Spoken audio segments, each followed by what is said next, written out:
So we've changed everything about the oceans. We've changed the horizontal motion of the water at the surface, the ocean currents on large scales of thousands of kilometers, the ocean gyres on smaller scales or mesoscales, middle scales, ocean eddies, vortices, swirls. Those things are all changing. Of course, we've changed what's in the water, the acidity of the water from CO2 being absorbed, and we've had massive biodiversity loss.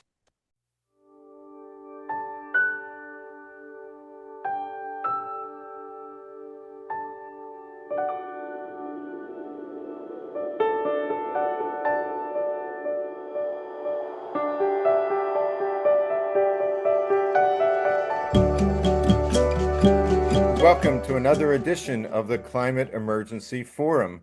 I'm Herb Simmens. I'll be the host today. I'm the author of A Climate Vocabulary of the Future and a co-founder of the Healthy Planet Action Coalition, committed to restoring a safe and healthy climate. And we'll be talking today about climate-driven ocean heating. And of course, as we know, oceans cover a majority of the planet. They're essential in their own right. They're remarkable in the diversity of life, but they're also extremely critical in supporting our lives or supporting humanity in every aspect. And they are basically under assault.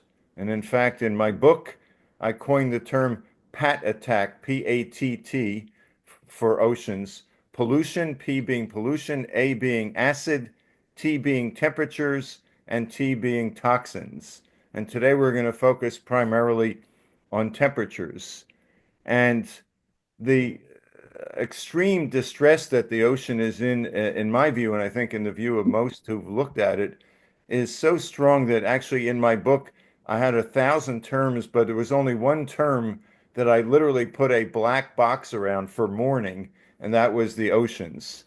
So I hope that all of us will engage in today's program and also recognize, as with all of our programs, everything we say and do is connected to everything else. So we've had recent programs on inflation, on resilience, on extinction.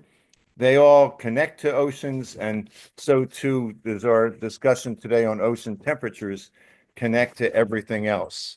I encourage everyone who's viewing, if you like this, to like the channel, to subscribe, to send a link to your friends and colleagues, and please comment. Let us know what you think and what you'd like us to do, and also to take a look at our website, comprehensive website, climateemergencyforum.org.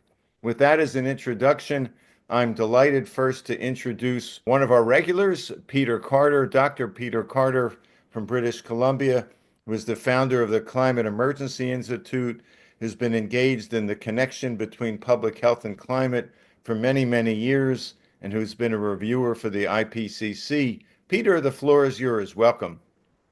Thank you, Herb. Of course, the oceans are by far and away the largest component of the climate system, and they're probably the most important component of the climate system. Ultimately, climate and climate change is determined by the oceans. However, unfortunately, we've only recently, in relatively recent years, caught up, and the scientists now are paying lots of attention to the oceans. 92% of the heat that we add as greenhouse gases to the lower atmosphere goes straight to the oceans. As a consequence, from the full period of our ocean monitoring, the ocean heat has been accelerating on a smooth curve. It's not like surface temperature, it doesn't go up and down. It just continues over and over. Every year we get, it's a new record for ocean heating. The great ocean scientist who heads up the team that does the assessment of the ocean heat every year, he's Dr. Cheng. He works with a North American ocean scientist as well. So we get this every year. The most recent paper on the oceans is actually a paper on sea surface temperature. And that paper is shocking, as almost all papers are nowadays. They're shocking. The team finds that ocean temperature on the surface of the oceans has quadrupled in the past 40 years. And he has looked into the relationship of sea surface temperature, on ocean surface temperature, and global warming. And he says the surface temperature is now having an effect, one of the many drivers on global warming. I think Paul Beckwith realized that some years ago, from what I can remember. The most important of all life in the oceans, because it keeps all of life alive, are the plankton. We have phytoplankton that I believe take up half of the CO2 that's buffering us, and we have zooplankton. So we have oxygen being released by the plankton. We have huge amounts of carbon being released. The latest studies on that, there's three fairly recent studies that show that the plankton are being substantially changed as a result of ocean surface temperature increase, accelerating ocean surface temperature increase. We keep on saying this is going to be a game changer, and I mean, we've had how many game changers? Maybe 100 recently. It doesn't make any difference to what the scientists say. Doesn't really make any difference to what the big science organizations say. The most alarming thing to me, ocean heat, particularly as all this heat is going to the oceans, is that 2 years ago, NOAA put a report out. They do periodic reports on separate climate change issues. And they said, of course, that ocean heat content is accelerating, but they said there will come a time when the ocean heat will start actually feeding back. There will come a time, they don't know when it will be, but there'll come a time when ocean heat as well as surface temperature increase is contributing to the still accelerating global warming. There we go. There's nothing more important than the oceans. Thank you, Peter. That was incisive and sobering, as are most of the reports that are given on our programs or so. One of the phenomena that has become almost second nature, but of course, like so much else with the oceans, it's out of sight and out of mind for 98% of us, as the phenomenon of marine heat waves that are occurring all over the planet, which sharply elevated temperatures for days and weeks at a time over large areas of the ocean that kill and massacre literally billions of sea creatures or millions of sea creatures. In fact, I saw recently that some scientists, in trying to find a descriptive term for marine heat waves, essentially suggested we call them marine wildfires in their devastation. They're obviously not fires, but in the complete devastation, so that people have a better understanding of, this remote yet absolutely horrifying phenomena that's becoming more frequent. I'm delighted to have the opportunity now to turn it over to Paul Beckwith. As I think most of you know, Paul is a systems scientist, climate systems scientist from Ottawa, Canada, and who has recorded videos on every aspect of climate change in greater quantities and with superior quality than most everyone alive on the planet today. Delighted to have you here, and the floor is yours. Thank you. When I was a kid growing up, I always wanted to be a marine biologist. The oceans were my passion. Jacques Cousteau was my hero. I followed all of his work expeditions around the world, and I watched all of the sort of Hollywood-produced TV shows on the ocean, like on scuba diving and Primus. There were many other different shows. So yeah, the oceans I'm very passionate about. So the oceans absorb not over 90% of the heat. So global warming, climate change is really ocean heating. Because of the huge volume of the ocean and the huge thermal mass, the heat capacity of water is very high compared to air, 1,000 times higher. Then the ocean's warming has not had the notice to people because we live on the land. The oceans buffer the whole system. So the ocean's heating and temperature are a very good thermometer, a very good indication of how quickly climate change is progressing. So we've changed everything about the oceans. We've changed the horizontal motion of the water at the surface, the ocean currents on large scales of thousands of kilometers, the ocean gyres on smaller scales or mesoscales, middle scales, ocean eddies, vortices, swirls. Those things are all changing. Of course, we've changed what's in the water, the acidity of the water from CO2 being absorbed, and we've had massive biodiversity loss of over 90% of all the large creatures in the ocean. Whales is the best example, and they're critical to the ocean ecology from everything they do. We've changed the sea floor in the shallow waters. The coral reefs are bleaching. The ocean floor is being scoured by trawl nets, etc., which disturbs their ecosystems. Of course, there's plastics in the water. There's oil spills. We've changed the way water moves in the ocean in the vertical direction. There's more stratification because of the warming surface layers, so there's less mixing to deeper levels. And this is very important because you need mixing, vertical mixing upwards to bring from deep water to shallow water to bring up nutrients, which the phytoplankton need at the surface. And you also need oxygen to go down to deeper depths from vertical mixing that way. And with stratification, we're getting less vertical mixing. We've changed the big concern for a tipping point in the climate system is the AMOC. We're going to have a total shutdown of the Atlantic Meridional Overturning circulation system, which brings heat up over to Western Europe, changing the Gulf streams. I mean, the risk is going up higher and higher. I attended just yesterday a talk by James Hansen. He has a new paper out, and he's talking about one of his papers from a few years ago cautioning on the risks of AMOC collapse was rejected by the mainstream science community because they said that the freshwater forcing in Hansen's models weren't realistic. Well, he's come out with a new paper, which was released just yesterday. And the freshwater forcing, this is from melting glaciers in the Arctic mostly, is double what his original numbers were in the paper where the IPCC said, no, it's too large. It's not realistic. So the AMOC's okay.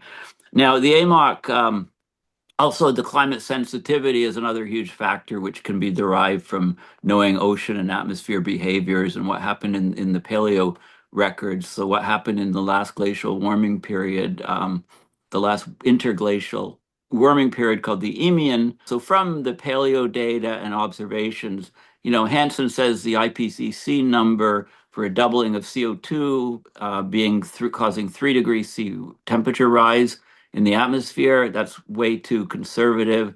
The number is more like 4.5 degrees Celsius. Hansen's work's always been cutting edge, at least for many, many decades. And basically, temperature rise was 0.18 degrees Celsius from 1970 to 2010. And now it's at least double that. Since 2010, it's more like 0.36 degrees Celsius per decade. So 1.5 is gone. According to Hansen, we're probably 2 degrees Celsius is also a target which will be extremely difficult to reach. So basically, yeah, the oceans are a vital part of the climate system, and we're getting massive changes in the oceans, which then feeds back into massive changes in the atmosphere and vice versa. It's always important to remember this is an overall huge system that we're talking about. Paul, that was a masterful summary of so many different threads that connect to the ocean and to connect the ocean to the rest of us. Just a couple of quick comments. I was also watching Dr. Hansen yesterday, and part of what I'm always looking for, first of all, to reinforce with what you've said, here is the most prescient and probably experienced climate scientist on the planet who's making a major summary and announcement of aspects of our climate that are extremely concerning, which is probably an understatement when I use the word concerning. And yet, when I checked this morning online, the only general circulation newspaper that I could find, and hopefully there'll be others that even talked about it, was The Guardian. I didn't see it in the Canadian, the Times, whatever other papers, and a couple of specialized climate publications. I remember so clearly, and maybe you all did, in 1988, seeing the headline on the New York Times front page when James Hansen testified in Congress, essentially making the case that climate change is real and a danger. And here we are decades later, and he gives us another even more extreme warning. And even the media seem to ignore it, much less day-to-day folks or so. With that, I also just want to mention, nothing funny about it. The one of the terms I came up with in doing reading about the kinds of impacts that these assaults on the ocean have had on marine creatures is that they have become, in many cases, their behavior has become more erratic. I mean, they've actually exhibited what we might observe as depression, as disorientation, as, going up when they should be going down or back when they should be going forward because they're in this kind of, emerging alien environment. I labeled it the marine sensory disorientation syndrome. And I do think that something like that ought to be created to recognize the fact that it's not just the death of these creatures, but just like with us, it's our behavior and our orientation that gets changed, sometimes subtly, sometimes rapidly. With that, I want to turn it back to Peter. Hey, thanks, Evan, and thanks very much for that, Paul. The simple fact is that we all are very focused on the oceans, is that there are triple assaults on the ocean that we, our industrial society, is causing. Not one, not two, but three. And of course, three degradations of the ocean together are way worse than each one by itself. So we're literally destroying the oceans. The three are, of course, ocean heating, ocean acidification, and ocean deoxygenation. And the oxygenation is mainly due, in fact, and Paul's just described the stratification very well, is mainly due to the effects of the ocean heating. Now, all three of these are record high, and all three are accelerating. All three of them. And there's no question about this. You just have to see the monitoring graphs over the period of decades, and they're going up faster and faster.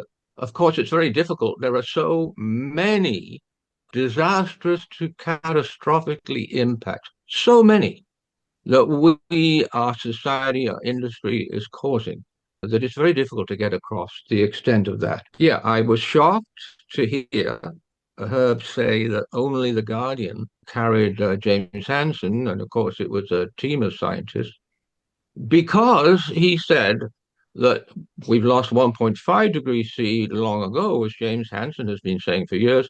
Now this team of scientists has said that it's too late for 2 degrees C. We're not going to be able to limit the warming to 2 degrees C. People seem to have forgotten the sort of end time effect of 2 degrees C. We knew it decades ago. 2 degrees C is we just cannot go there. And in his last two papers, Hansen has mentioned very properly, in my view now, that we're going to end up cooling the planet. Now, it really doesn't get any worse than that, right? I have a bit of relatively good news to share with you finally. The UK Met Office, which is one of the how many, six, maybe, climate centers of the world. They have done something that the scientists should have done a long time ago, but it's really good that they've done it. They probably won't publish very much on it. So what they've said is that their tracking of atmospheric CO2 concentration is the highest in millions of years, is so fast now, and it's speeding up, it's accelerating so fast that there is absolutely no way that we're going to keep under 1.5 degrees C. This report still talks about 1.5 degrees C, but the same thing applies to 2 degrees C, which is what actually we're locked into. They say global emissions must be put into decline immediately. You remember I talk on and on about the IPCC assessment saying for the past several years emissions have to go down immediately for 1.5 degrees C and 2 degrees C. A scientific body for the first time has published that emissions must be put down on an immediate basis. They use the word 20% immediately and 20% thereafter every year.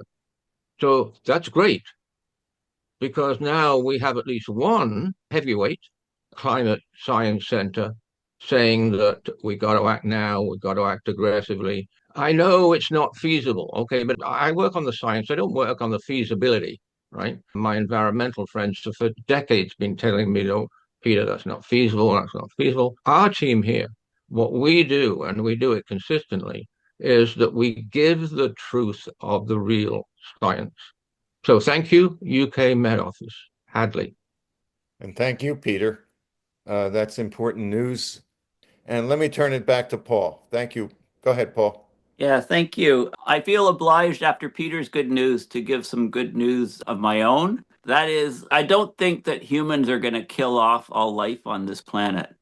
I think that we'll go extinct far before we've killed all life off. It's very hard to do that, and then life will recover again. But whether humans exist on the planet or whether we develop technologies again or not, how it looks, that's very clear. But I think that life is finds a way, whether it might only be the smallest life that survives after we're done with the planet. But so I think that's good news. I think it's going to be very difficult for us, even if we wanted to destroy all life on this planet.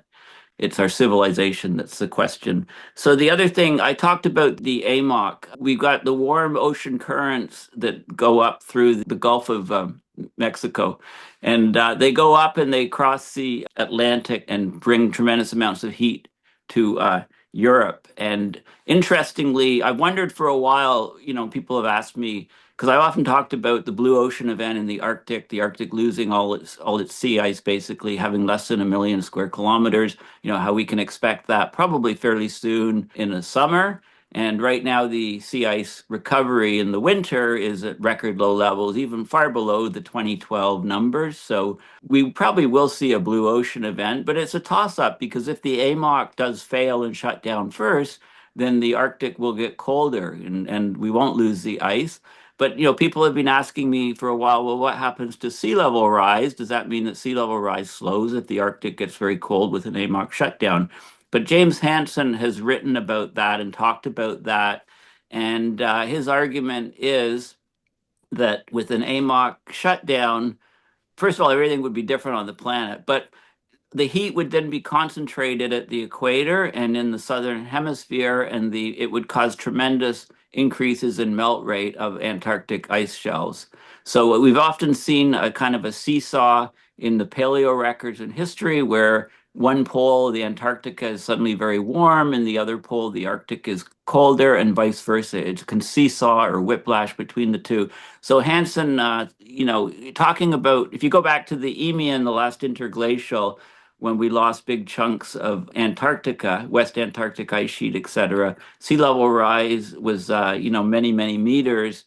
So with an AMOC shutdown, we would probably have very rapid sea level rise of many, many meters because the effect from Antarctica would dwarf the effect from the Arctic, right? The Arctic would get colder for probably several hundred years, and the Antarctica would get very warm, and sea level rise would increase because of the massive melting from Antarctica. So it's interesting. I've yet to read the studies on that, but that's what Hansen believes. I wouldn't bet against James Hansen because he's generally correct in what he says. So the ocean is a huge connector of the different parts of the planet. It's a huge transfer of heat. It's a huge moderator on the climate system, what happens in the atmosphere. We tend to focus on what happens in the atmosphere, but there's huge exchanges, not just of temperature, but of greenhouse gases. Peter mentioned the oceans are absorbing about half of the greenhouse gases, the CO2, which makes the ocean acidic, et cetera. So the oceans are vital in the climate system, and the heating has skyrocketed.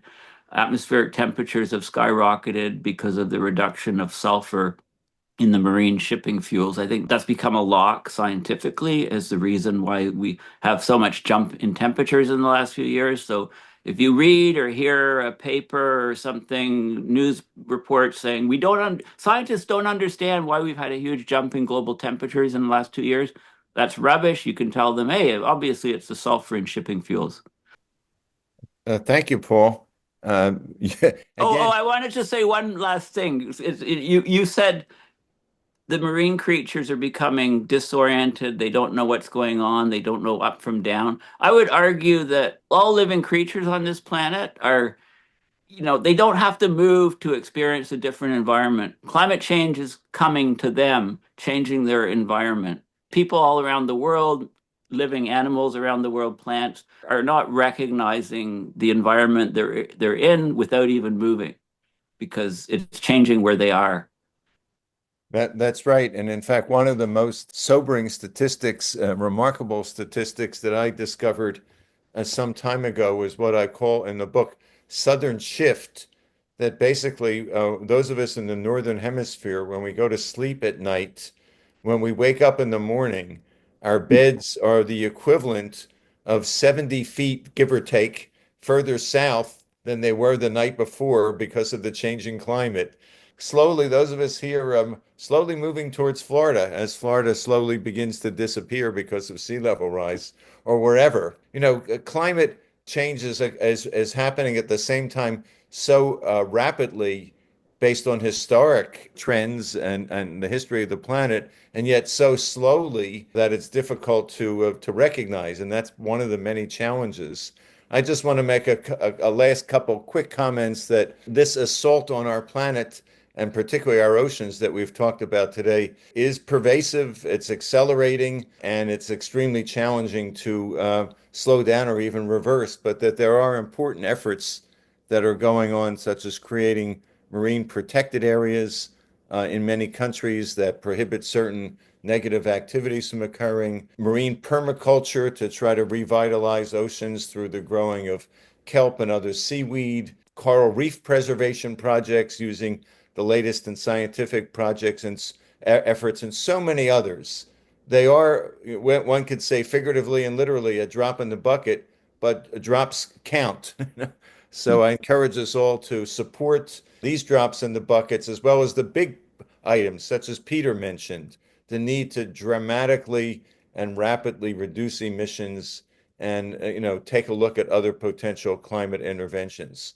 So I want to thank our panel, as always, for a jam-packed opportunity to present so many different aspects of our ocean and the heating that's occurring and the consequences for us. And for those of you watching, once again, if you like it, then like us. Subscribe to us, send this off to your friends and colleagues, and leave some comments. And come back next week when there'll be another Climate Emergency Forum program. Thank you so much.